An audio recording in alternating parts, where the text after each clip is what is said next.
But these are not just rules of etiquette Jesus is lining out. Luke says that he spoke to them in a parable. He gave them a glimpse of the kingdom. He showed them something about what life is like when God has His way. One of my favorite images of heaven is the image of the great eschatological banquet. That time when God will call time itself to a halt and gather before Him everybody who has ever lived and separate the righteous from the unrighteous and welcome the righteous into His banquet hall. I don't even want to think about what it would be like to find myself among the unrighteous on that day, but can you imagine how it would be to find yourself among the righteous, tiptoeing into the heavenly banquet hall, looking around at all that splendor and then beginning the search for your place card at the table? I don't know about you, but I think I would be so overwhelmed by my circumstances in a situation like that that I would look for the least conspicuous place in the room, somewhere back in some dark corner, or maybe even back in the kitchen, so that God wouldn't show up and point at me and say, "What are you doing here? Who let you in?" This is not false humility on my part. This is real humility. Because I don't know that I have done one thing that would make it possible for me to sit at God's table. Maybe you feel the same. I can almost picture all of us crowding together into God's banquet hall and all of us looking for the least conspicuous places to sit, crowding into the corners of the room next to the potted plants until our host himself would have to come along and take us by the hand and lead us to our places. I think we might be surprised by who ended up sitting where. In the places of honor, we would probably see people we had never heard of before. People whose names weren't in the newspapers or in the magazines, people whose faces weren't on television, but people God had been watching for a long, long time. People who had faithfully done the work of the kingdom so that they were rewarded now with a place of honor.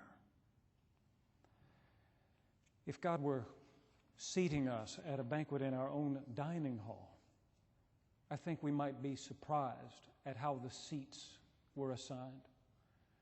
People in this church who have been doing the work of the kingdom faithfully year after year might be escorted to the places of honor. And we would say, "Her? Really? I didn't even know." And as we were escorted to our places, our less significant places, we might say, "Well, you never know. You never know who is going to be seated in the place of honor." Those who exalt themselves will be humbled, Jesus says, and that's just the truth. If you try to lift yourself up off the ground, you will fall flat. But those who humble themselves will be exalted, Jesus says, and that's true too. If you spend your life serving God and serving others, your team will carry you off the field on their shoulders. Jesus turns His attention to His host, this leader of the Pharisees, and says, "Now, when you give a luncheon or a dinner, do not invite your friends or your brothers or your relatives or your rich neighbors in case they may invite you in return and you would be repaid. But when you give a banquet, invite the poor, the crippled, the lame, the blind, and you will be blessed, because they cannot repay you, for you will be repaid at the resurrection of the righteous." Now, when you compare this little piece of friendly advice with the piece that has come just before, you find a warning in each one. Do not take the places of honor at a banquet, Jesus says, because you might be put in a lower place. You might be disgraced by that. Here, He says, when you give a banquet, don't invite the people who might repay you, because they might repay you. And then you would have nothing at the resurrection of the righteous. It's a strange kind of warning, isn't it? When you give a fancy dinner party, don't invite the people who might repay you. They just might do it. Remember, though, that these are not just rules of etiquette. Jesus is telling a parable. He's giving us a glimpse of the kingdom. And in the kingdom, it is true that nobody can repay the host. Can you imagine sitting there at that heavenly banquet when God Himself comes by to make sure everything is going well? How's the food, he says. Oh, excellent. Really? Yes. In fact, the whole thing, the whole banquet is just fabulous. Listen, I'm having a little get-together at my house next week. You should definitely drop by. We don't say this to God, do we? We cannot repay our host. And so Jesus asks us to imagine that great eschatological banquet and to be a little more like our Heavenly Father when we send out our invitations. Instead of sending them to the people who will treat us to the same a few weeks later, let's invite the people who can never pay us back. I mean, really, that's what it is to give a banquet, isn't it? You give it away. You don't loan it out. You give it, just like God.